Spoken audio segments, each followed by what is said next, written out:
Voluntaryong sumuko at nagbalik loob ang isang dating rebelde sa pamunuan ng 2nd Provincial Mobile Force Company sa Nueva Ecija.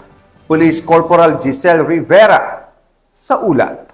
Dating miyembro ng rebeldeng grupo ang voluntaryong nagbalik loob sa pamunuan ng 2nd PMFC Nueva Ecija PNP sa Barangay San Juan, San Jose City, Nueva Ecija.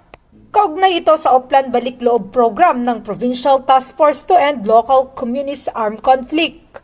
Ito ay pinamunuan ni Police Lieutenant Colonel Warley C. Bitog, Force Commander ng 2nd Provincial Mobile Force Company ng Nueva Ecija Police Provincial Office, katuwang ang kanyang mga tauhan sa pagpapatupad ng batas.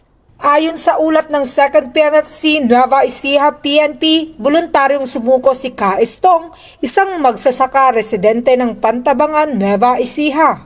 Dagdag ng mga otoridad, si Ka Estong ay isang dating miyembro ng Centro de Gravidad sa ilalim ng Josefino Corpus Command na kung saan nag-ooperate sa mga lugar ng Nueva Vizcaya at probinsya ng Nueva Ecija.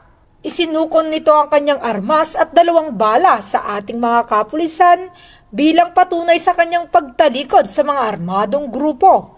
Dahil sa pagbabalik loob ng ating isang kababayan, nagbigay ng financial assistance at sakong bigas ang ating mga otoridad.